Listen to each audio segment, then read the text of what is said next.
warahmatullahi wabarakatuh. Waalaikumsalam warahmatullahi wabarakatuh. Alhamdulillahirabbil alamin. Nahmaduhu wa nasta'inuhu wa nastaghfiruh wa na'udzu billahi min shururi anfusina wa min sayyiati a'malina may yahdihillahu fala mudilla lahu wa may yudlilhu fala hadiya lahu. Asyhadu an la ilaha illallah wa asyhadu anna Muhammadan 'abduhu wa rasuluhu la nabiyya ba'dahu. Allahumma rabbi shrah li sadri wa yassir li amri wahlul 'uqdatam min lisani yafqahu qawli waj'al li waziran min ahli la haula wa la quwwata illa billahil aliyyil azim. Ibu yang saya sayangi, yang saya kasihi, yang insya Allah dirahmati oleh Allah, disayang oleh Allah, diridhoi oleh Allah Subhanahu wa taala. Alhamdulillah kita masih dikasih taufik pertolongan oleh Allah sehingga kita bisa duduk di taman-taman syurganya Allah, yaitu di majelis ilmu. Oleh karena itu mari kita memuji serta memuja Allah dengan ucapan Alhamdulillahilladzi bi ni'matihi tatimmus shalihat. Salawat teriring salam semoga tercurahkan kepada baginda kita Habibana wa Nabiyana Muhammad Sallallahu Alaihi Wasallam. Kita akan melanjutkan hadis yang kemarin, yaitu hadis yang ke-6 yang diawali dengan an Abi Hurairah radhiyallahu anhu qala Rasulullah sallallahu alaihi wasallam al-mu'minul qawi khairun wa ahabbu ilallah minal mu'minid dhaif. Mukmin yang kuat yaitu orang yang bukan secara fisik ya di sini, tapi secara batin, keimanan, keyakinan kepada Allah, penghambaan kepada Allah, ketawakalannya kepada Allah. Orang yang kuat imannya itu lebih disukai Allah daripada orang yang imannya lemah. Dan indikasi orang yang imannya kuat yaitu orang itu berilmu. Berilmu kenapa? Karena disindir oleh Allah di dalam Al-Quran, yarfa'illahu alladzina amanu minkum walladzina utul ilma darajat. Orang yang berilmu itu akan diangkat derajatnya oleh Allah. Nah, mengindikasikan bahwa orang yang diangkat derajatnya itu, yang dimuliakan oleh Allah itu, yang dicintai oleh Allah itu, diawali pintunya adalah ilmu. Nah, itu salah satu indikasi ya Bu ya. Nah, kemudian dan daripada orang yang beriman tapi lemah. Artinya apa? Bagaimana orang itu memiliki keimanan yang kuat kalau dia tidak memiliki ilmu pengetahuannya? Itu aja itu udah satu rumus hidup Bu. Jadi orang itu saya tuh pengen ya deket deh sama Allah, pengen deh kuat imannya, pengen deh disayang Allah, pengen deh dibantu masalah hidup kita sama Allah. Tapi dia nggak mau belajar. Tapi itu seakan-akan mengangan-angankan sesuatu yang tidak mungkin terjadi gitu, tidak akan terjadi. Nah, cuma di rumah ya kebiasaan sehari-hari, rutinitas. Tapi keinginannya luar biasa gitu. Pengen dekat dengan Allah, pengen masuk surga yang Firdaus, yang nomor pertama contohnya, atau pengen disandingkan dengan Rasulullah, pengen bertemu dengan Allah, tapi nggak mau belajar. Nah, itu seakan-akan menginginkan sesuatu yang tidak mungkin terjadi gitu. Pengen kaya tapi duduk aja gitu. Pengen makan enak tapi nggak kemana-mana gitu. Ya gimana mau dapat? Nggak mungkin bisa kan? Nah, itu seperti itu Bu. Kemudian yang selanjutnya ihris alama yang fa'u. Bersungguh-sungguhlah ketika kita melakukan ibadah kepada Allah ataupun ibadah kepada makhluk. Ibadah kepada makhluk itu artinya bermuamalah ya Bu ya. Bermuamalah, hubungan dengan manusia. Segala sesuatu itu yang harus ada hasilnya menuju ke sana gitu. Bukan hanya sebatas hasilnya di dunia saja. Ihris alama yang wasta'in billah, dan memohonlah pertolongan kepada Allah, wala ta'jiz, dan jangan lemah. Kayaknya saya emang nggak bisa ngelakuin itu. Itu susah banget ya, kayak gitu. Oh, kok dia bisa sih 10 rakaat kalau tahajud? Kayaknya saya emang nggak mungkin bisa. Emang saya emang beda dengan dia. Itu hanya alasan-alasan yang cari modus gitu. Kata Allah, wala ta'jiz, kalian jangan merasa lemah. Kalian sanggup. Maka dicontohkan kemarin kenapa Rasulullah sampai kakinya, bukan kaki, tumit ya. Tumitnya bengkak. Kenapa, Bu? Karena saking sungguh-sungguhnya dia beribadah kepada Allah. Berapa juz gitu kan? Sampai Ibnu Mas'ud itu berpikiran buruk ya, saya tinggalin apa aja ya, saya udah gak kuat nih gitu. Saking panjang dan lamanya sholatnya Rasulullah, sampai Siti Aisyah melihat kok bengkak kakinya. Artinya apa? Rasulullah itu sungguh-sungguh, nggak merasa lemah. Apa yang membuat seseorang merasa kuat? Badannya ataukah jiwanya, Bu? Jiwanya. Jiwa. Sehingga dikatakan kalau jiwa seseorang itu kuat, imannya kuat tuh, Bu, kemudian dia sungguh-sungguh, itu badannya keteter. Keteter itu tadi sampai bengkak. Kan berarti keteter kan? Kalah fisiknya. Fisiknya kalah. Kalau kita apa? Dibalik ya, fisiknya yang menang. Leha, tidur mulu, tidurnya sampai jam subuh gitu ya. Nah, itu berarti belum ikhlas, belum sungguh-sungguh kita ini.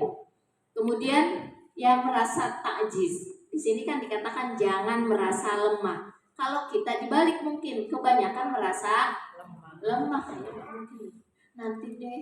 Bakalan kuat nih gitu. Kayaknya nggak kuat deh. Habis kerja ini kerja itu.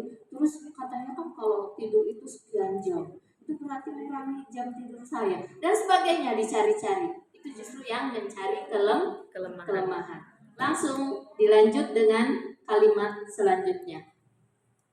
Wa in asabaka syai'un fala taqul law anni fa'atu kadza kana kadza wa kadza. Dan seandainya ujian, musibah menimpa seseorang, fala taqul, kata Nabi, jangan mengatakan seandainya kalau saya melakukan ini akan hasilnya akan begini gitu. Tapi kalau saya melakukan itu hasilnya jadi tidak begini gitu. Jangan mengatakan coba kalau saya melakukan itu ya tadi, coba kamu tuh nggak bakalan begini ceritanya. Coba kalau saya tidak pergi ke sana, pasti tidak akan terjadi seperti ini.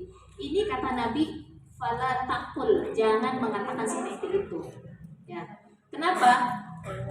Tapi katakanlah qadarullah wa masya'a fa'al. Ini tuh sudah ditentukan oleh Allah. Apa yang dikehendaki pasti akan terjadi. Jadi kalau udah, Bu, jangan suka ungkit-ungkit lagi. Coba kalau nggak begini begitu.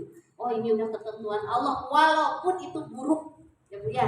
Walaupun itu menyakitkan, walaupun itu menyusahkan, walaupun itu tidak sesuai harapan kita gitu.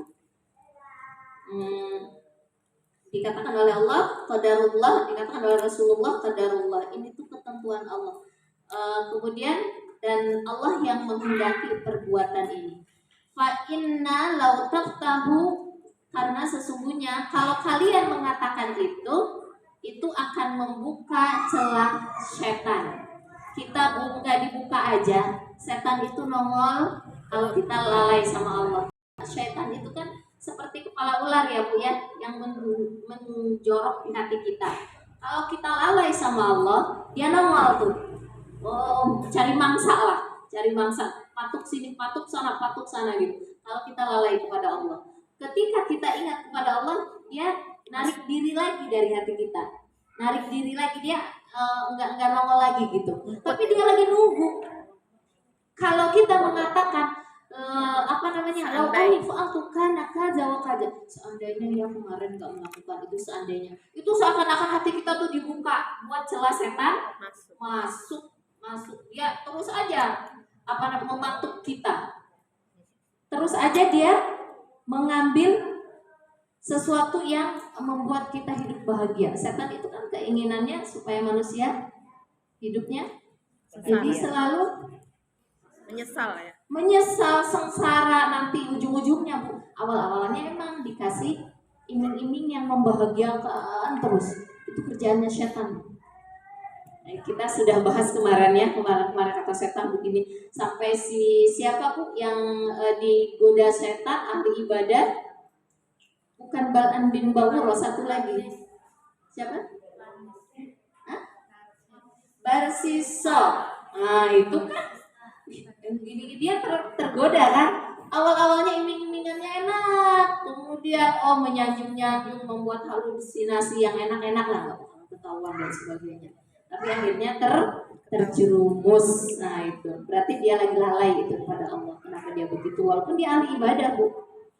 Apalagi kalau kita suka berandai-andai, nah itu mah bukan tidak ingin didatangi setan aja gitu istilahnya, enggak, setan tuh menghampiri kita, tapi membuka gitu, silakan kamu datang sini hancurkan hidup saya, seperti itu.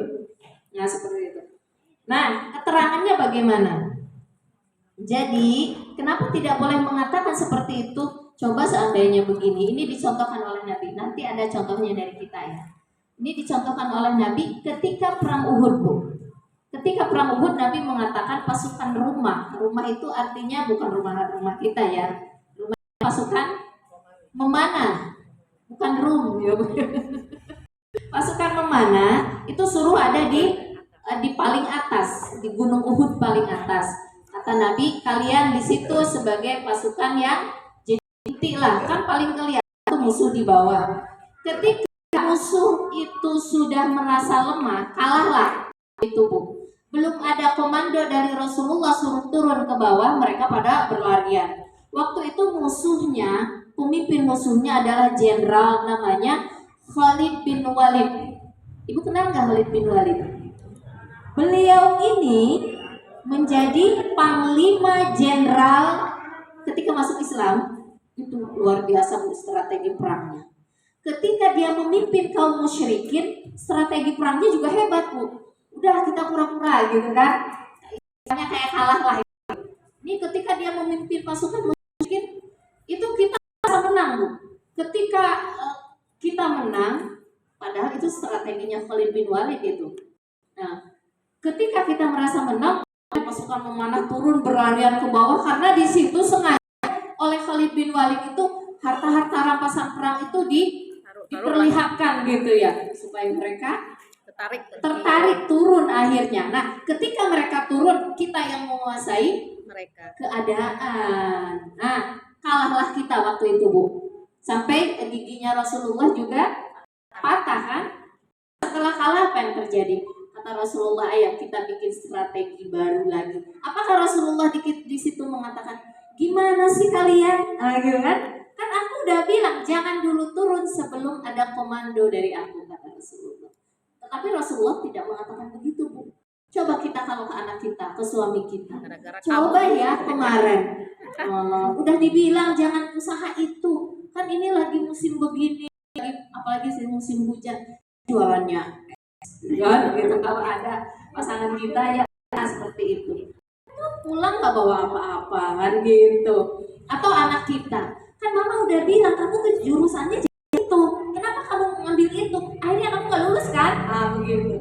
Jangan bilang begitu Bu. Bilangnya seperti apa? Seperti Rasulullah, ini sudah kehendak Allah, ini sudah ketentuan Allah. Boleh Ibu pakai bahasa Arab, qadarullah wa ma'afa'al. Tapi nanti orang bilang, apa namanya? Soalim. Udah gitu, yang denger juga kagak ngerti Bu. Udah yang dimengerti sama pasangan obrolan kita aja. Ya sabar, dia cerita nih, contohnya ya Bu ya. Ya nih, anak saya udah saya bilang suruh gini-gini, dia coba ya seandainya dia dulu tuh nurut sama saya, lagi sama kita. Udah Bu, itu tuh sudah ketentuan Allah, itu Allah yang berbuat itu, yang menghendaki itu semua. Sekarang mah Udah jangan ngomong seperti itu Bu. Nah, dinasehatin sama kita. Sekarang mah berusaha aja belajar dari kegagalan karena kegagalan itu tidak lama Bu. Kegagalan itu hanya sebentar Bu sebetulnya. Jangan ada yang mengatakan hidupnya gagal Bu. Nggak ada Bu. Kegagalan itu sebetulnya menurut ahli-ahli falsafah yaitu ya. Kegagalan itu sebentar Bu. Dia bisa kembali berbalik menjadi suatu kesuksesan kalau orang itu mau bangkit. Maka jangan mengatakan juga, oh gara-gara kemarin sih ya, coba begini, coba. Jangan dikatakan seperti itu. Seperti kita contoh Nabi ya. Apa yang terjadi? Nanti akan kasih contoh lagi kita. Ketika Nabi mengatakan, ayo kita bikin strategi baru lagi. Dan tidak ada keluar dari mulut Nabi, coba seandainya menurut aku. Coba kalian patuh, coba kalian taat, coba enggak. Kita bikin strategi baru. Apa yang terjadi Bu? Karena kesabaran Rasulullah. Dan Rasulullah yakin semua ini adalah ketentuan dari Allah. Kemenangan di tangan umat muslim Bu. Luar biasa kemenangannya. Artinya buat kita nih Bu ya. Nah, itu kan Rasulullah itu teladan kita ya Bu ya, contoh. Tapi yang harus kita maknai lebih dalam adalah contohnya buat kita gitu. Kita dalam kehidupan sehari-hari ini. Nah, kadang-kadang kita mengatakan seperti itu ya pada siapa aja gitu. Kamu kemarin ngerjain apa? Ini. Terus ya tapi begitu hasilnya. Coba kalau kemarin ada yang ngerjainnya bukan yang itu. Ya, emang bisa dijamin sukses juga? Kan nggak tahu juga. Hanya Allah yang tahu. Artinya apa? Ketika kita melakukan sesuatu atau seseorang melakukan sesuatu atau orang-orang di sekeliling kita melakukan sesuatu, itu tuh sudah kalau terjadi ya Bu ya, itu tuh sudah ketentuan dari Allah gitu. Dan yang menciptakan, yang membuat itu Allah kan. Kita cuma memilih kan, kemudian kita bereaksi bekerja. Nah, kalau kita ridho dengan ketentuan yang sudah terjadi tadi, apa yang akan terjadi Bu? Mengeluh nggak kalaupun gagal? Tidak. Tidak akan mengeluh. Menyalah-nyalahkan orang nggak? Tidak. Menyalahkan diri sendiri nggak? Tidak. Karena Bu, salah satu hidup tersiksa itu kalau kita selalu menyalahkan diri kita sendiri. Coba ya kemarin, aduh, kenapa saya begitu? Kenapa saya begini? Kenapa saya memilih dia? Kan begini jadinya. Kenapa itu? Karena tadinya seandainya pernah Bu saya pernah waktu dulu kita nggak sama pasangan. Kenapa saya milih ya? Pacarku dulu tuh segala macam Bu. Jadi itu waktu itu saya masih jahil, nggak mengerti tentang ini. Tapi ketika saya pelajari ini, oh iya ya, hikmahnya itu adalah Bu ya. Kenapa kita nggak boleh? Kenapa ya saya milih dia? Kenapa saya menerima dia? Kenapa saya pilih usaha ini? Kenapa saya pilih usaha itu? Kemudian akhirnya kita menyesal. Kemudian kita tersiksa. Coba kalau kita qadarullah, ketentuan Allah. Langkah awal artinya kita menerima. Kalau kita menerima, itu artinya tidak akan mendatangkan kesedihan, tidak akan mendatangkan penyesalan, tidak akan mendatangkan kita menyalah-nyalahkan orang lain. Itu Bu. Kalau kita mengatakan ini sudah ketentuan Allah, saya ridho ya Allah. Jangan, kenapa kamu gini? Emang kita udah usaha dulu tuh, udah duit udah dikumpulin, kita udah bikin schedule nanti akan usaha ini. Tiba-tiba suami menyimpang dari usaha itu, yang kebetulan duitnya duit kita, kebetulan ide kita brilian gitu Bu. Ya Allah, Masya Allah, teman kita lah yang megang usaha seperti itu, udah maju. Suami kita yang ngikutin Aturan kita. masukan kita, dia jeblok. Gimana tuh? Panas nggak Bu? Panas. Pasti itu kan. Nah, sekarang bagaimana supaya tidak terjatuh kepada tadi itu penyesalan, kemudian kesusahan, nyalah-nyalah orang. Allah kan ingin kita hidup bahagia, tapi karena kita emang lemah, kadang-kadang salah gitu kan, tidak sesuai, mungkin kita, pasangan kita, mungkin bukan pasangan kita, anak kita. Kalau saya gini Bu, waktu hilang motor, orang tuh nyalahin saya. Coba kalau kamu tuh nggak taruh motor di situ. Coba kamu tuh, ada juga yang ngomong gini. Coba kamu kalau itu nggak usah ngaji. Gitu. Tapi untungnya saya alhamdulillah kuat gitu. Tapi orang yang ngomong ke saya gitu Bu. Karena dia belum Belum. coba kalau dia mau ngaji. Saya Sabar dia yang ya. ngomong gitu, saya ketakutan gitu sama Allah. Coba kalau kamu nggak ngaji, astagfirullah. Apalagi itu ya. Coba kalau kita berpikir gini, ya Allah ini sudah ketentuan Engkau. Ini yang berbuat juga Engkau. Berarti ada hikmah. Cari hikmah di balik itu. Iya, di balik kejadian itu pasti ada sesuatu yang berharga di balik itu. Ketika Rasulullah mengatakan itu, apa yang terjadi setelahnya kemudian? Menang ya. Menang lagi di perang juga, menang lagi setelah itu Bu. Malah mereka yang mengundurkan diri kocar kacir. Kenapa mereka mengundurkan diri dan kocar kacir? Ketika kan waktu itu sahabat semuanya udah pada ancur-ancuran lah ya istilahnya, mentalnya, badannya dan sebagainya, tapi Rasulullah memberikan semangat.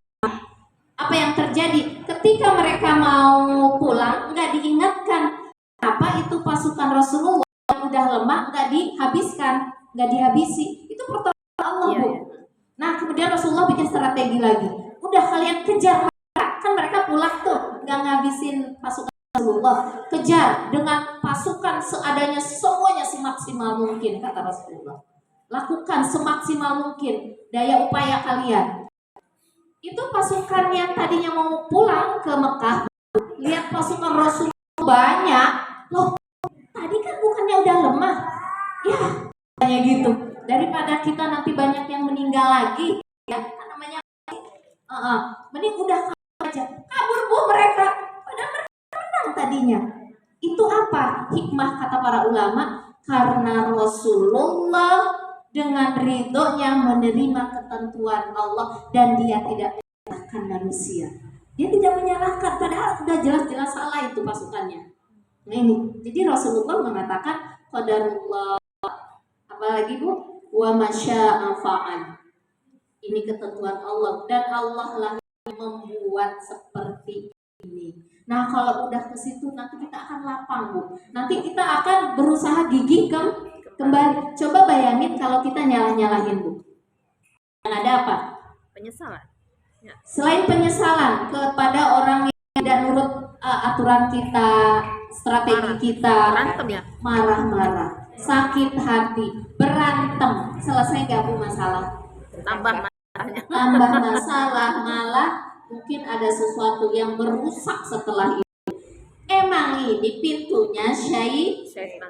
syaitan. Ada anak masuk ke pesantren, udah gitu anaknya bandel, keluar lagi masuk sekolah, yang pengen anaknya pesantren istri, suaminya nyalahin kita, kamu sih Salah-salahan. iya masukin ke sana. Coba kalau enggak, atau dibalik, suami kita yang pengen anak kita masuk pesantren, tiba-tiba di tengah jalan keluar masuk. Coba kalau ngikutin aku kan dulu berat juga. Nah kan sekarang jadi biayanya begini, ribut aja. Anak bikin masalah lagi, ribut lagi. Akhirnya saling menyalahkan. Yang merasa bersalah akhirnya depresi, down. Iya. Nah kan berarti enggak yakin dengan Ketentuan Allah. Dengan ketentuan Allah, enggak menyelesaikan masalah. Karena disitulah pintu-pintu setan mau obrak-abrik jiwa kita. Benar Bu, seperti itu. Benar enggak? Benar Ustazah. Kejadiannya Bu, ini saya pahami ya Allah diri saya. Anak saya kan kemarin satu ya, Masya Allah. Tapi saya menyalahkan. Saya ketika anak saya mau keluar, ya Allah mohon pilihanmu yang terbaik. Tidak saling menyalahkan sih Bu. Cuma kalau seandainya ketika saya baca ini makin kuat gitu, Ya Allah, aku minta hikmah di balik kejadian ini apa? Oh, harus memperbaiki diri, harus bersungguh-sungguh lagi untuk mendekati Allah. Karena takut di pesantren sudah digembleng agama luar biasa kan Bu ya? Sholat tepat waktu, dekat sama Allah menurut kita. Di sini kita nggak bisa ngebimbing. Berarti apa yang harus saya kuatkan? Tawakal ya pada Allah. Tawakalnya kepada Allah. Saya harus lebih lurus, hidup saya harus lebih mujahadah lagi ibadah kepada Allah. Lebih tawakalnya, pengen takarubnya gitu mengenal Allah. Pengen Allah menyelesaikan hidup saya semuanya. Nah di situ Bu, hikmahnya yang paling dalam, justru lebih dalam hikmahnya. Bagi yang kuat anaknya, alhamdulillah ya, dibimbing di pesantren terus gitu.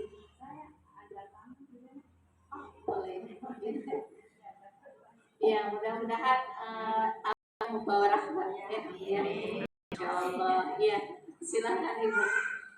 Nah itu banyak ya pengalaman Bu, bukan hanya anak, mungkin pasangan kita. Coba ya kamu kalau dulu tidak terpikat dengan si Anu, kamu gak bakalan. Iya, gak bakalan kamu. Ada kan ya Bu ya, usahanya lancar, sukses. Tiba-tiba terpikat dengan wanita lain, akhirnya usahanya Bangkrut. Disalahin. Coba ya kamu seandainya, nah itu. Nah, mudah-mudahan di sini mah nggak ada Bu yang begitu. Seandainya ada ya, saya berandai-andai, bukan berandai-andai nyalahin ya. Seandainya ada Ibu, jangan itu, langsung aja. Ya Allah, ini ketentuanmu, ini Engkau yang semuanya atas kehendakmu. Pokoknya apalagi yang harus kita buat setelah ini gitu. Jadi lakukan usaha yang sungguh-sungguh mujahadah untuk memperbaiki keadaan itu, dan jangan menyalahkan keadaan dan orang. Udah terima aja, ridho aja. Ya Bu ya, sabar hadapi gitu.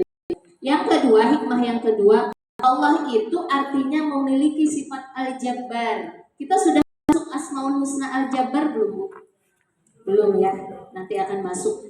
Artinya apa?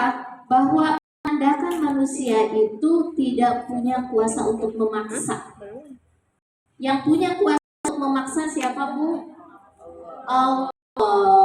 Jadi kalau orang sudah diberikan keyakinan Al-Jabbar bahwa Allah itu maha memaksa, ketika dia punya keinginan, punya sesuatu kemudian tidak terlaksana, nah kemudian dia ridho. Itu berarti dia punya, dikasih karunia oleh Allah, Nurul Jabbar. Saya ini emang lemah ya Allah. Maka kata Imam Ibnu Qayyim katakan, ketika kita ibadah kepada Allah, melakukan sesuatu itu Bu ya, merespon sesuatu itu tuh adanya merasa diri ini rendah di hadapan Allah, kemudian merasa diri ini kerdil Bu, merasa diri ini hina, dan kita tunduk kepada Allah. Itu Bu, kalau kita sudah yakin, nah ini udah ketentuan Allah, emang saya lemah, emang pasangan saya lemah, emang anak saya lemah, emang kita manusia lemah, wa khulqal insanu dha'ifa, dan Allah menciptakan kita ini emang lemah gitu. Jadi akui, jangan ketika kita tidak sesuai keinginan kita nyalahin orang lain, itu menandakan orang itu egois. Yang suka menyalah-nyalahkan orang lain, kalau diri kita ini nggak sukses, kalau pasangan kita nggak sukses, anak kita nggak sukses, disalah-salahin, kita itu merasa tidak bersalah, berarti merasa diri kita hebat. Nah, orang yang merasa dirinya hebat, nggak mau kalah, merasa dirinya di atas, berarti ego. Oke, ini tuh orang nggak bijaksana. Kenapa? Karena menandakan dia tidak bercermin kepada dirinya. Dia tidak bercermin orang lain kepada dirinya kepada orang lain. Manusia itu kan sifatnya lemah Bu. Kan kadang terpeleset juga ya, kadang-kadang salah gitu. Jadi artinya kalau kita merasa diri kita ini kemampuannya terbatas, kadang-kadang itu bisa terjadi gitu. Kemudian bagaimana supaya kita tidak lanjut terlena dengan masalah tadi gitu, apa namanya Bu? Dengan masalah tadi terpuruk berlama-lama gitu. Ini Allah ngasih tahu lewat Rasulullah, terima aja dan jangan berandai-andai. Seandainya dulu ya seandainya dulu aku coba lahirnya di kota, kemudian aku dapat aku pendidikannya tinggi, kayaknya dapatin profesor deh gitu ya. Sama suami kita, coba aku tinggalnya dulu di daerah mana, ketemu kamu, kamu nggak ketemu aku, jangan begitu. Kadang saya kalau berguyan sama suami, kalau saya tinggalnya di sana, ayah tuh nggak pulang ke sini, di sana terus mungkin nggak ketemu saya, itu nggak boleh seperti begitu. Karena pulang ke Indonesia, kemudian ketemu saya di sini, jadilah coba saya, suami juga berandai juga, coba ya kalau saya juga di sana ya mama ketemu dengan saya, berandai-andai terus, nanti khawatirnya begini, membuka peluang setan. Saya di sana mungkin ketemunya dengan yang lebih, kan kita hawa nafsu yang berbicara ya, nanti ketemunya yang lebih hebat, lebih pintar, lebih pengertian, lebih ini ya, pokoknya semuanya itu. Akhirnya ketika melihat suami kita empet. Suami pun begitu melihat kita, coba ya saya Nggak kenal kamu, kenal yang kayak gini. iya, nggak boleh begitu ya Bu ya, udah terima ridho ya Allah, alhamdulillah Allah tetap pasangan kita, anak kita ya Allah, alhamdulillah ini tuh sudah ketentuan Allah, jadi nikmat aja gitu ya. Nah, tadi ya kalau gagal itu menunjukkan kelemahan kita. Kemudian di dalam Quran surat Hud ayat 107 dikatakan inna rabbaka fa'alun lima yurid. Kalau baca Quran dalam surat Hud ada 107, inna rabbaka 107 ya. Inna rabbaka fa'alun lima yurid. Sesungguhnya Tuhanmu lah yang melaksanakan, yang bekerja sesuai dengan keinginan. Jadi apa yang kita lakukan saat ini, Ibu datang ke Majelis Salim kebetulan kan yang baik ya Bu ya. Ini juga kehendak Allah Bu. Iya Bu bilang baik, dapat duit kehendak Allah, enak, senang, alhamdulillah. Pas yang tidak enak, gara-gara ini, kemudian berkeluh kesah. Coba ya, padahal aku kan udah begini, padahal aku udah begini, kenapa ya begini, kenapa ya begitu. Nah itu. Nah, kalau kita memahami ayat ini, berarti kita itu menerima apa aja yang dihadirkan oleh Allah Bu. Anak tetangga kita kok ganteng-ganteng ya, kulitnya putih-putih ya, punten ya putrinya. Kok anak saya gini padahal aku cantik, padahal aku gini. Oh, gara-gara bapaknya sih. atau gimana lah ya, jangan nyalahin ya. Nah, coba aku dapatinnya enggak dia, itu enggak boleh Bu. Itu berarti menolak takdir orang yang menolak takdir Allah dan selalu berandai-andai satu hidupnya enggak bakalan bahagia. Benar nggak Bu? Ya benar. Coba dipikirin deh Bu, sekarang Ibu pengen hidup bahagia kan? Jangan menyesal dengan sesuatu yang Bu terjadi walaupun itu pahit. Jangan nyesal.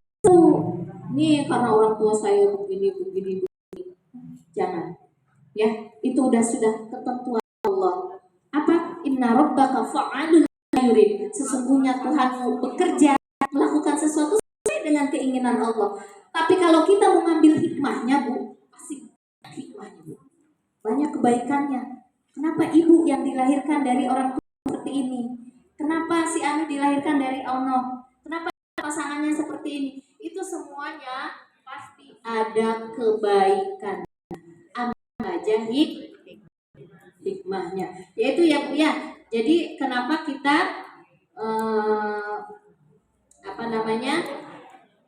harus tidak boleh mengatakan seandainya itu satu, Allah menginginkan kita terhindar dari kesedihan. Coba Ibu bayangin deh Bu, seandainya ini ya, saya pasti nggak bakalan terjadi seperti ini. Karena yang akan kita ambil adalah sesuatu yang buruk biasanya. Nggak mungkin sesuatu yang baik. Contohnya gini, coba ya saya nggak ketemu dia, saya pasti nggak kaya. Ada nggak yang begitu? Nggak ada, pasti yang dicari ya yang buruk-buruk. Coba ya saya nggak ketemu dia, nggak jadi pasangan dia, pasti saya hidupnya nggak bahagia. nggak begitu? Nggak ada. Pasti begini. Coba ya saya nggak ketemu dia, pasti hidup saya bahagia. Begitu kan? Dibalik kan? Iya. Nah, karena itu supaya kita bahagia, tidak menyesal, tidak menimbulkan keresahan. Ya Allah, saya terima ini datangnya dari oh. Apa tadi? Kalau ada sesuatu bahasa Arabnya, Bu? Qadarullah wa ma syaa fa'al. Tapi kalau nggak mengerti suami kita, anak kita, teman kita, ya Ibu pakai bahasa Indonesia saja ya. Karena itu tidak familiar di kita. Mungkin kalau di sana familiar ya. Allah gitu. Kita pas orang jadi nggak suka sama kita. Kenapa? Amat sih. Sok-sok apa gitu ya. Tapi kalau sesama pengajian boleh terserah. Tapi itu pun kalau diterima. Sebenarnya itu katanya indah, Bu. Kata-katanya indah. Cuma kan kata Nabi, khatibun nas ala qadri ukulihim. Berbicaralah kalian sesuai dengan pemahaman orang itu, dengan kemampuan orang itu, kapasitas keilmuan orang itu. Ketika kita bilang qadarullah, Bu, apa sih maksudnya gitu? Nggak ngerti, Bu. Kita yang ngaji di sini udah ngerti semua, nggak masalah. Atau ya kadang-kadang mengatakan begitu, atau kadang-kadang dengan bahasa Indonesia. Kemudian kalau di dalam surat Al-Baqarah itu, Bu, ada ayat 216 ya, Bu ya. Asa an tuhibbu syai'an wa huwa syarrul apa khair. Kalau apa yang kita inginkan kebaikan, asa an tuhibbu dulu apa asa an takrahu, Bu? An takrahu Takrahu dulu ya. Dulu. Wa asa an takrahu syai'an wa huwa khairul lakum. Wa asa an tuhibbu syai'an wa huwa syarrul lakum. Terkadang kata Allah, asa itu terkadang, Bu. Kadang-kadang, jadi tidak selalu ya. Kadang-kadang apa yang kalian tidak suka itu baik buat kalian. Ketika kita coba seandainya kemarin nggak ini anakku nggak ke situ, mungkin nanti masuknya ke sini, mungkin sekarang udah di perguruan tinggi, ini gara-gara di situ tuh jadi nggak lulus dan sebagainya.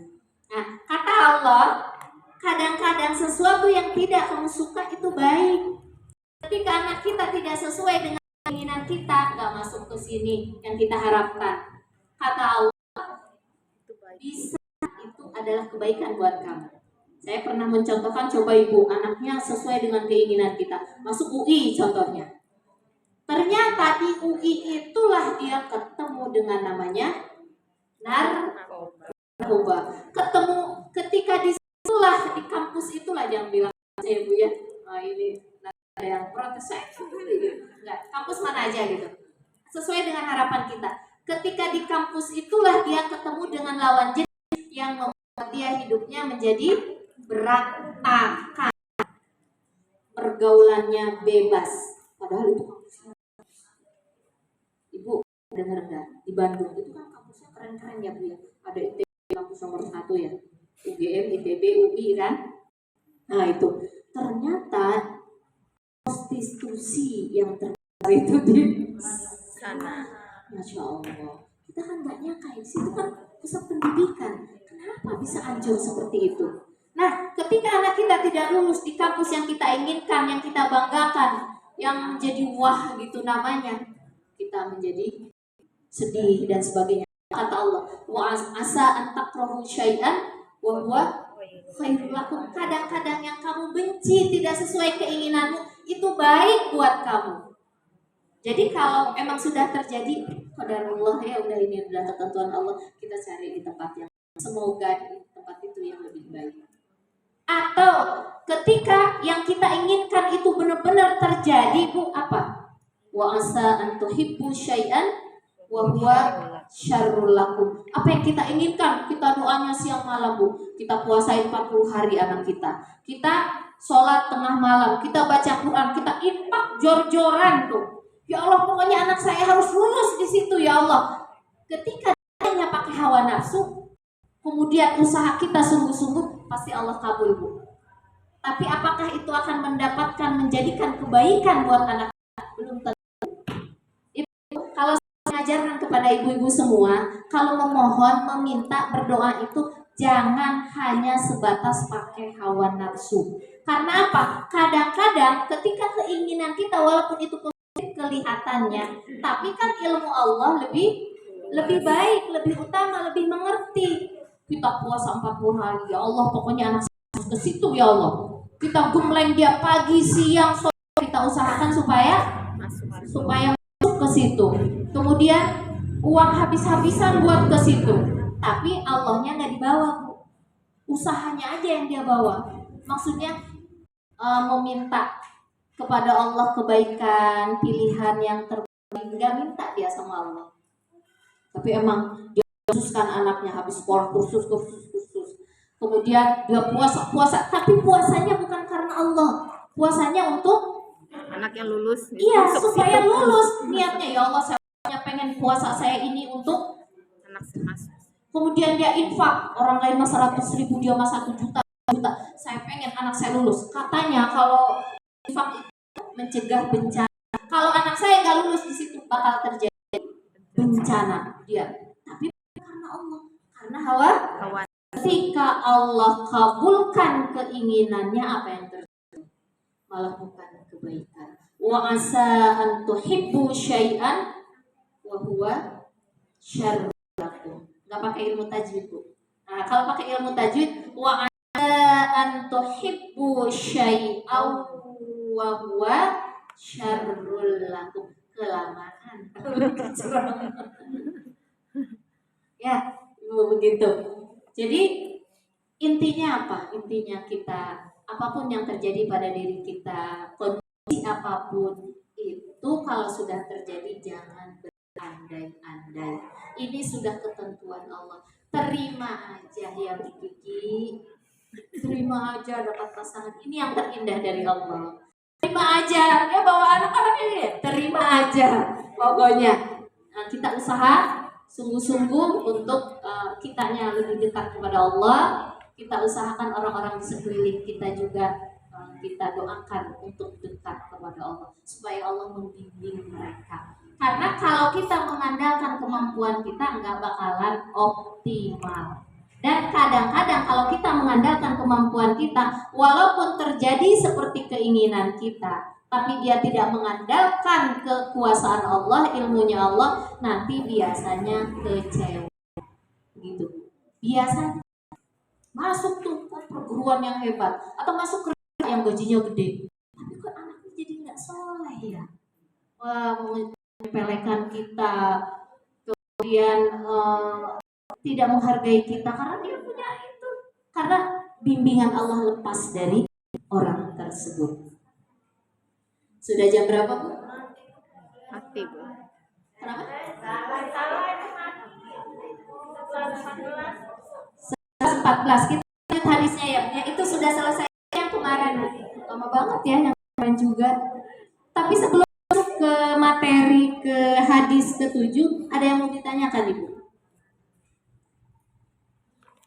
Saya mau tanya, Ibu.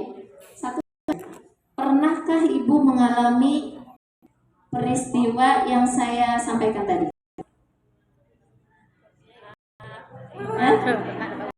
Ada yang bilang pernah, ada yang bilang sering. Pernah.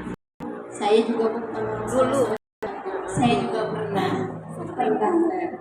Tapi bagaimana kalau sudah pernah? Jangan cuek, taubatin. Ya Allah, astagfirullah ya Allah. Kemarin dulu awal saya nikah, atau baru kemarin saya tunjuk-tunjuk anak saya. Baru kemarin saya bilangin saudara saya, kamu sih coba seandainya dengerin kata-kata saya kayak gitu. Ya Allah, baru kemarin itu, ya Allah. Bukan kemarin, tadi sebelum berangkat ke pengajian. Istighfar. Kenapa? Karena sesuatu yang di luar apa yang diinginkan oleh Allah, ini kan berarti kalau kita lakukan di luar keinginan yang diinginkan oleh Allah, dan itu membuka pintu setan, Bu. Apa yang terjadi, Bu? Masalah yang akan datang. sesuatu nanti yang tidak baik yang akan menghampiri kita kalau kita nggak taubatin, nggak istighfarin. Jadi harus diistighfarin tuh. Kenapa kita harus banyak istighfar setiap hari itu? Itu intinya supaya terhindar dari masalah yang membuat makin tambah masalah. Kenapa? Karena nggak diistighfarin, nggak ditaubatin. Tapi kalau emang masalah itu datang, qadarullah. Begitu ya Bu ya? Rumus hidup itu jangan mendatangkan masalah, jangan minta masalah. Masalah itu datang karena dosa kita yang kita tidak istighfarin, tidak taubatin. Nah, kalau seandainya datang itu masalah, qadarullah, ini sudah ketentuan Allah, terima Bu. Terima. Dan usahakan dengan sungguh-sungguh bagaimana untuk keluar dari masalah itu. Sungguh-sungguh usaha. Kata Nabi apa? Wala jangan lemah. Ya Allah, ini masalah ini ada terus. Ya Allah, aku udah nyerah deh ya Allah. Ya udahlah biarin aja, cuekin aja. Begitu nggak boleh Bu, itu mah namanya. Ya Allah, saya yakin rahmatmu lebih luas daripada ini masalah yang banyak ini ya. Pasti insya Allah akan ketemu jalan keluarnya. Begitu Bu, harus yakin. Karena keyakinan itu mendorong kita berbuat sesuatu mujahadah. Tapi kalau kita, ya Allah, saya kayaknya udah nggak tahan deh ya Allah. Udah nyerah deh nih. Udah nyerah deh. Nah itu nggak bakalan Bu. Nanti akan lemah badan kita juga. Si jiwanya aja udah lemah, apalagi badannya. Yang lemah itu sebetulnya jiwa Bu, bukan badan. Si badan mengikutin aja. Kenapa sih kamu kurus? Kenapa sih kamu kayaknya kuyu? Kenapa sih? Itu berarti menandakan jiwa kita ya kuyu, yang lemas, yang nggak ada finish hidup. Berarti jiwa kita semangatnya lemah. Kata Nabi, wala takziz, kamu jangan lemah. Kalau lagi ada masalahnya, lagi kok kayaknya buntu aja, udah gitu, saya udah nggak tahan gitu. Doa sama Allah. Apa yang diajarkan oleh Nabi itu doanya Bu? Allahumma inni a'udzubika minal hammi wal hazan, wa a'udzubika minal ajzi wal kasal. Itu dari situ Bu kita ini lemah. Dari harapan-harapannya, keinginan-keinginannya, kemudian dari rasa takut ya, karena rasa takutnya berlebihan. Kemudian dari karena males. Kenapa orang itu lemah? Karena upayanya, mujahadahnya untuk dekat kepada Allah, untuk terus melakukan sesuatu sehingga dia berhasil itu kurang gitu. Maka supaya dikuatkan lagi oleh Allah, coba baca ini Bu. Kalau saya ini baca sebelum salam. Saya suka gabung dengan Allahumma inni a'udzubika min azabi jahannam, wa a'udzubika min azabi qabri, wa a'udzubika min fitnatil mahya wal mamat. Saya suka tambahin gitu Bu. Wa a'udzubika minal hammi wal hazan, wa a'udzubika min ajzi wal kasal, bika min ghalabatid dain wa qahrir rijal. Ini yang melemahkan semua sebabnya Bu. Kita hubungan dengan makhluk. Wa a'udzubika min syarri fitnatil masihid dajjal. Ma'inna ala dzikrika wa syukrika wa husni ibadatik. Ya muqallibal qulub, sabbit qalbi, ditekankan ya Allah, kuatkan hatiku ya Allah, ala dinika, untuk berpegang teguh di dalam agamamu. Ini kan agama Allah. Kita itu nggak boleh berandai-andai, kita nggak boleh sedih, kita nggak boleh lemah. Kan itu yang diinginkan oleh Allah. Maka ditanamkan, dihujamkan di dalam kalbu kita ketika ya muqallibal qulub, sabbit qalbi. Itu sampai menghujam banget kalbinya tuh Bu. Sampai ke dalam gitu, ke dalam sini. Qalbi ya Allah gitu. Sampai kalau ya Allah gitu. Dipanggil Allahnya kuat. Ala dinika wa ala ta'atik. Kalau kita lemah, kita berarti keluar dari ketaatan kepada Allah. Larinya jadi maksiat Bu. Kalau lemah itu berarti tidak taat kepada Allah Bu. Saya mau udah nggak kuat deh kayaknya. Saya udah nyerah deh. Udah terlanjur lah gitu kan. Udah terlanjur deh. Akhirnya nggak mau mikirin itu gitu, masalah itu. Ya udah, emang selesai bu masalah? Enggak. Agak. Masalah begitu kita lari dari masalah emang selesai? Enggak selesai. Masalah itu harus dihadapi, harus dimintai pertolongan kepada Allah, dan jangan menyalahkan dengan hadirnya masalah itu. Coba ya, kalau enggak dia begini, enggak bakalan ini masalah ada. Jangan begitu. Kita suka begitu biasanya. Coba kamu, gitu kan? Coba kamu tadi nggak dihabiskan gini, kan nggak bakalan seperti ini. Nah, gimana nih anak kita ya bu ya? Dek, kalau dikasih uang sama mama sekian, harus cukup dalam satu hari contohnya. Kemudian kan kalau dihabiskan, nanti minta lagi kan? Nanti uang mama untuk ini nggak ada, untuk ini dibuka aja pola pikirnya. Jangan begini. Coba kalau kamu nggak menghabiskan, kan itu udah habis, kan buang energi. Coba kalau kamu nggak menghabiskan uang itu, ketika dia ngomong begitu udah habis belum bu? Udah Habis. Saya masalah nggak? Enggak. Pintu peluang saya datang. Akhirnya kita kesel, sebel. Si anak juga iya ya. Dia salahkan dirinya sendiri. Coba deh mulai besok ini uang dikasih segini, kamu harus cukup. Gimana caranya? Emang kamu jajan? Saya pernah ikut parenting. Ini dia nggak pakai dasar agama yang kuat ya, cuma secara umum aja. Kalau anak dikasih uang nih, jatahnya 10.000 sehari, kemudian tiba-tiba habis minta lagi, itu jangan dimarahin bu. Kamu tadi beli apa? Nah itu makanya seandainya kamu nggak beli itu, jangan begitu. Kamu tadi beli apa? Ini mah beli ini, pantesan aja nggak cukup. Nah kalau dikasih uang sama mama harus cukup itu. Gimana supaya cukup? Jangan beli itu, belinya ini. Mama bisa memberi seperti itu. Kemampuan mama seperti itu bisa ngasihnya.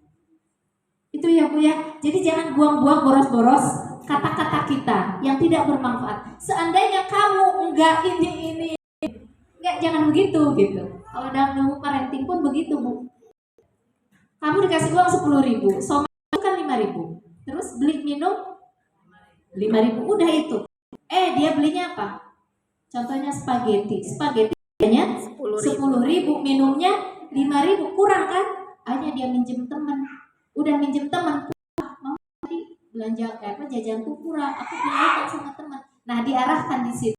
Karena kita bisa ngasihnya segitu, maka usahakan jangan jajan yang seperti itu. Jajannya yang ini, diarahkan jajannya sesuai dengan apa yang kita kasih. Begitu bu. Jadi parenting ya bu ya. Ya nggak apa-apa bu, kita punya anak kecil. Nah, yang penting itu pengetahuan ya bu ya. Nah itu. Kayaknya saya nggak bisa meneruskan hadis yang selanjutnya sih bu. Mungkin ada yang mau ditanyakan saja bu, udah mau selesai.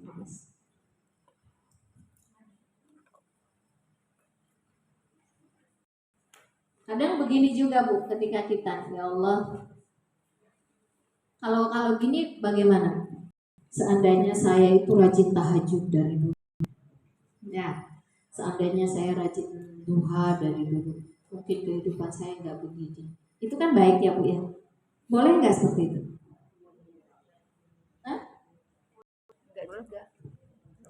Kan semua kehendak apa ya? Nah, tanda kerja Allah semua. Nah, kan? semua itu atas qadarullah. Yang terpenting adalah berusaha memperbaiki. Ya Allah, saya sudah belajar dari masa lalu. Ketika saya tidak dekat dengan Engkau, ketika saya tidak takarub dengan Engkau, hidup saya ini seperti ini. Berarti saya harus lebih dekat lagi kepada Engkau. Pokoknya intinya jangan seandainya. Jadi kata-kata itu yang membuat optimis kita ke depan lebih baik lagi. Karena kalau seandainya, akhirnya apa? Jadi sedih bu. Kenapa seandainya nggak boleh? Karena akan berimbas nanti efek ke psikologis kita itu kesedihan.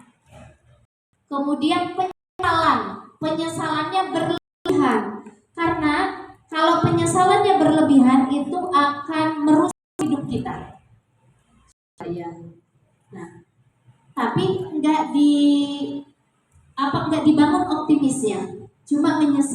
menyesal aja. Optimisnya nggak dibangun.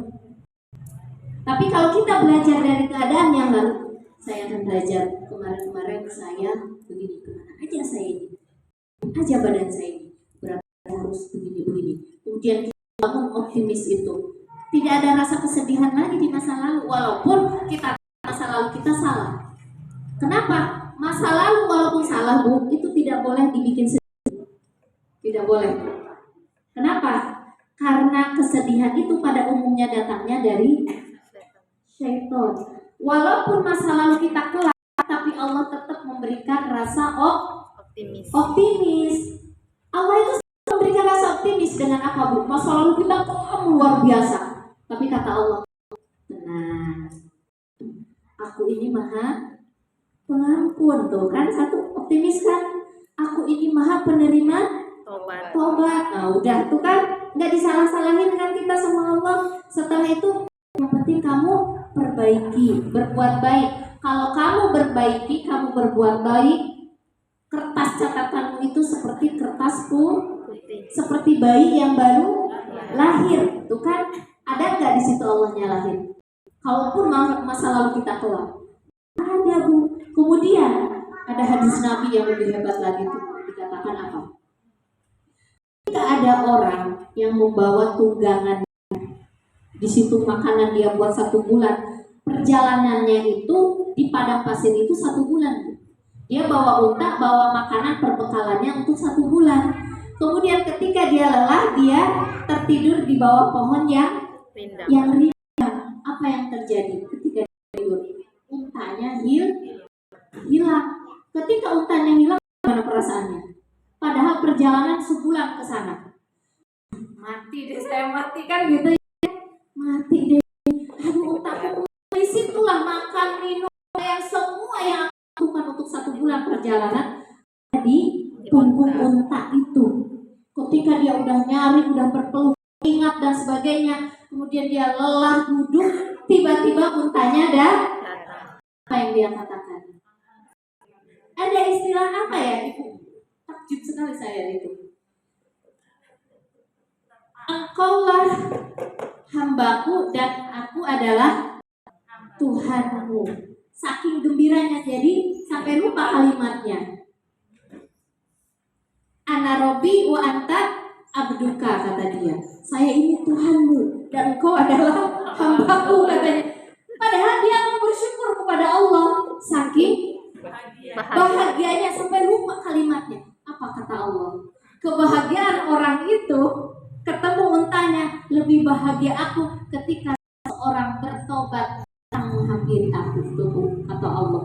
Kalau Allah nggak pernah nyalain kita, kalau kita mau memperbaiki diri, mau bertobat, mau mengakui kesalahan kita di hadapan Allah, itu tuh Allah tuh, Bu.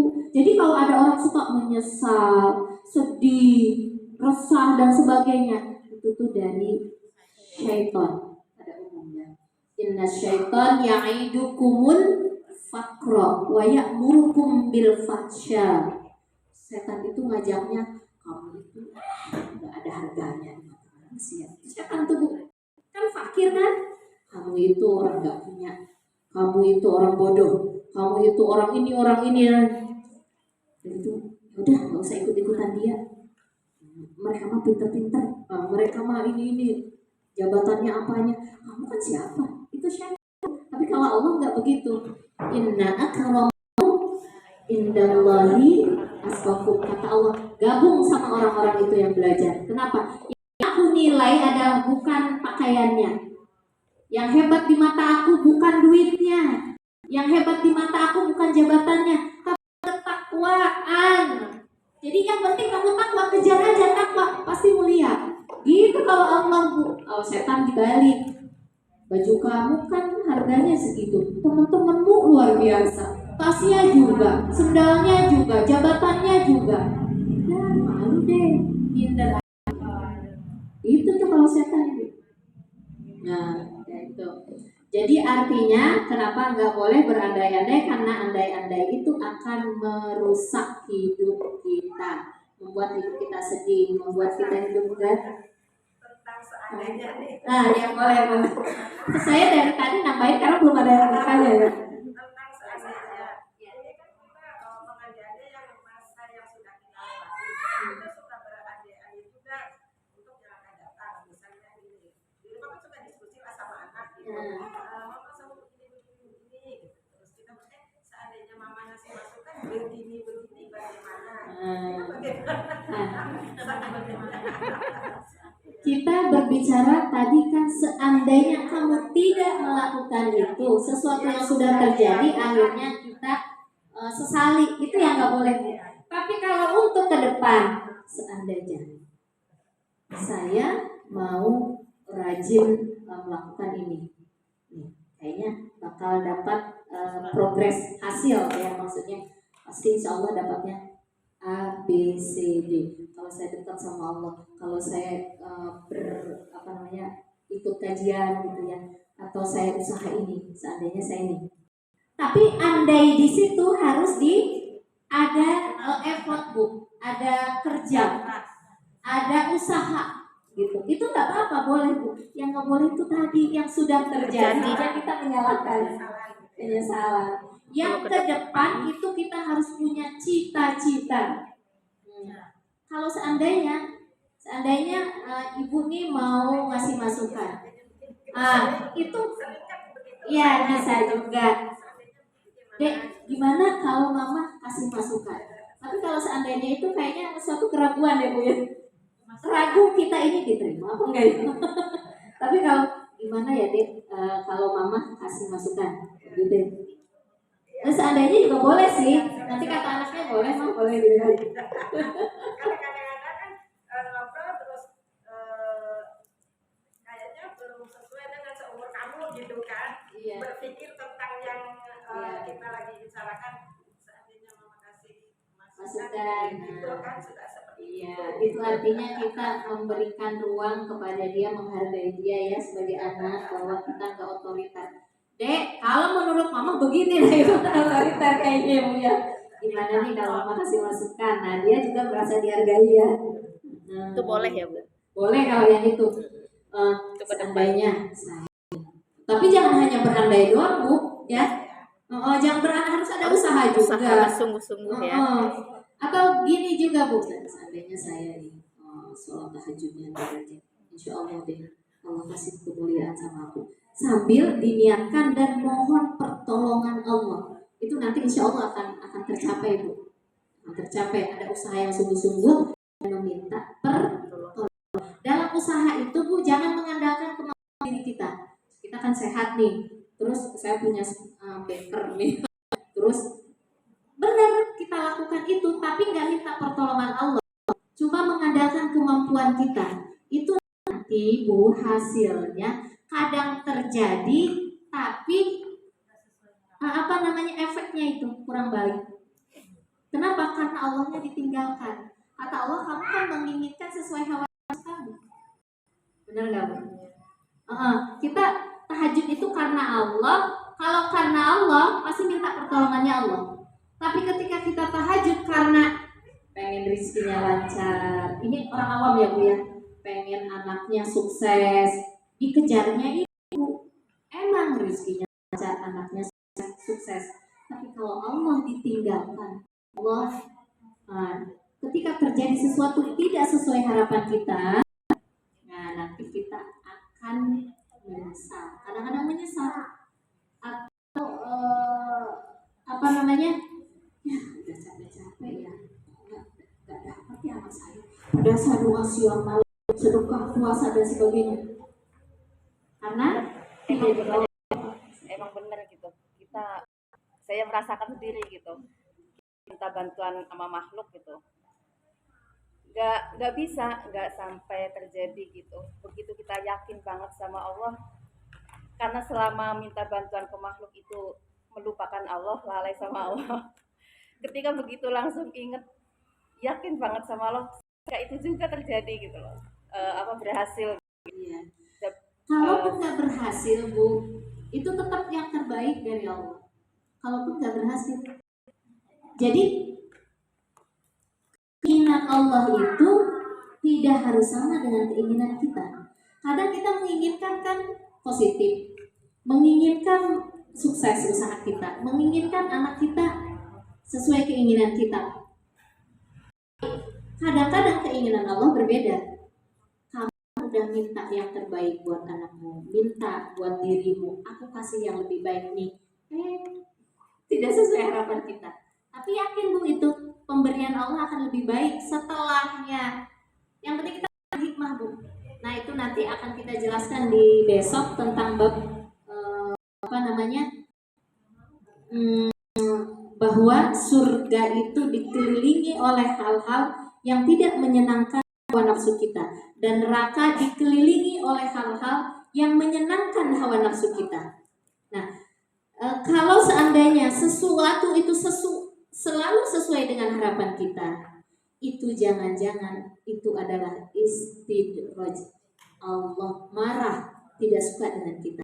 Jangan-jangan Bu, karena ketika ada 10 orang ditanya, ini menurut para ulama ya Bu ya, kalau kalau mau mencapai itu tuh gimana sih? 10 orang mengatakan gini, banyak duri, banyak aral melintang, capek, harus begini, harus begitu. Ketika dia melakukan itu, nggak ada duri, nggak ada kerikil, nggak ada aral melintang, nggak ada masalah, kok enak-enak aja gitu. 10 orang yang udah sukses ditanya bagaimana kamu bisa sukses, begini-begini, semuanya ada masalah, ada ujian, ada aral melintang Bu. Ketika dia melakukan itu kok nggak ada ujiannya, nggak ada duri-durinya gitu, nggak ada capeknya, nggak ada sungguh-sungguh, mulus saja gitu ya. mulus aja. Yang salah siapa? Jangan-jangan yang salah dirinya dia kok nggak ada masalah, nggak ada ujian, kok bagus semua. Jangan itu berarti istidraj.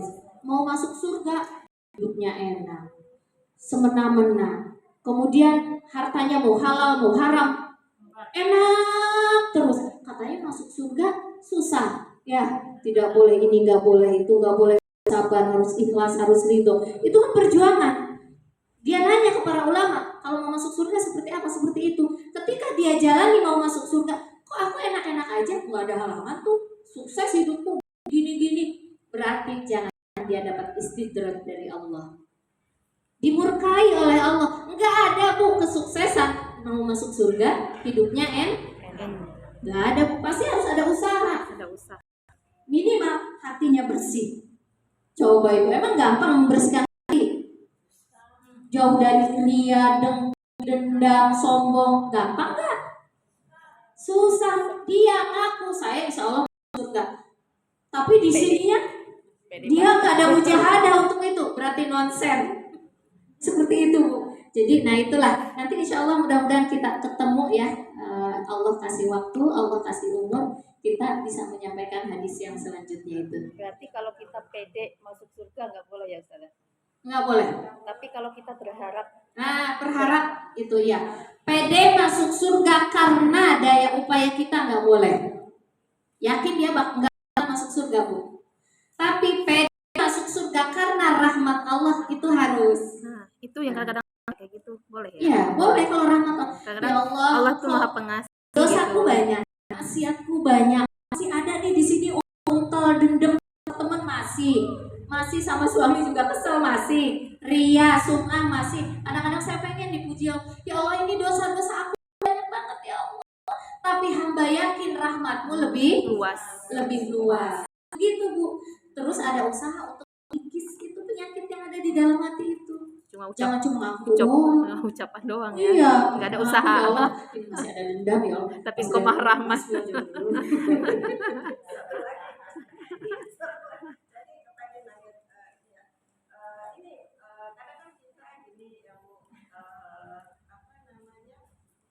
mengucapkan supaya dapat pahala banyak, misalnya gitu. Contohnya ketika kita sholat di musola, kita ada musola sambil terus saya kalau di situ misalnya bagi sholat dan bisa misalnya, soalnya langkahnya lebih banyak, saya kepengen pahalanya lebih, itu boleh nggak sih?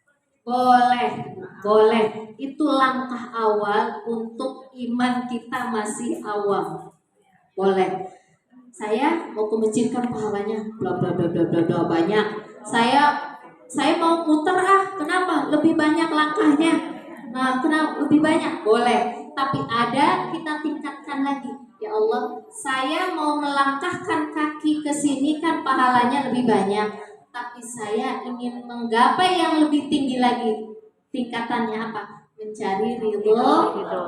Karena Allah senang langkah kita kalau ke masjid, kalau ke musola, kalau ke pengajian, itu yang kita kejar, Bu. Jadi kalau ibu udah mengejar pahala tadi kan udah pengetahuannya, kejar yang lebih tinggi lagi. Ridho. Allah senang. Itu, Bu. Allah senang kalau saya datang ke pengajian. Pahalanya kan banyak, masalahku banyak. Pengen dibantu sama Allah. Jangan sampai di situ, naikin lagi tingkatannya. Allah ridho. Karena apa? Kalau Allah udah ridho, Bu, efeknya nanti kebaikannya akan lebih banyak. Ibu kan pengen dapat pahala untuk apa? Bisa masuk surga, nanti hidup kita ini. Tapi kalau senang, itu lebih dari itu semua, Bu. Nggak disebutin, udah beres semuanya. Saya pengen Allah suka dengan saya. Saya pengen Allah ridho dengan saya. Saya pengen Allah senang dengan saya. Nah, itu saya udah tahu emang banyak pahalanya. Udah tingkatin lagi keyakinan kita kepada Allah. Itu namanya menambah keimanan. Tingkatin lagi ya. Jadi harapannya bukan pahala ya. Bukan pahala lagi, tapi pahala udah ada di sini, Bu. Maksudnya pengetahuan itu udah lewat. Udah lewat. Nah, lewat artinya bertingkatkan lagi pengetahuan kita yang lebih utama. Yang tinggi lagi pengetahuannya. Kan Ibu ada yang belajar di sini abatasa kan? Kalau udah dapat kan yang baru belajar. Kemudian bisa tuh terbata-bata, senang, saya udah bisa baca. Tapi ada yang lebih senang lagi kalau sudah yang mahir kan yang punya pengetahuannya nambah terus. Begitupun yang kita kepada Allah seperti itu tadi. Iya. Ustazah mau nanya juga. satu lagi. Ya boleh deh. Ya Bu ya, nggak apa-apa ya, ikhlas ya Bu ya. Boleh. Dulu kan kita waktu pertama kenal agama kali ya, keinginan kayak gini. Ya, kalau orang sholat duha itu memberikan kemudahan rezeki. Nah, waktu pertama mulai dulu tuh memang tujuannya ke situ. Tapi pas diawamin setahun 2 tahun udah diawamin, jadi kayak hilang niat ke situ tuh. Udah niatnya udah kayak udah enjoy juga ngerjain, udah dapet yang wajib gitu, ngerjainnya udah nggak mikir ke situ lagi gitu. Itu salah apa enggak itu saya, Ustazah? Nggak salah, Bu. Ada yang dikejar yang lebih tinggi lagi pengetahuannya, keimanannya. Kan dapat pahala, dapat rezeki itu keyakinan yang ngasih rezeki Allah kan. Pengen itu berdatangan rezeki itu kan. Pengen dimudahkan, dicukupkan, dijembatkan.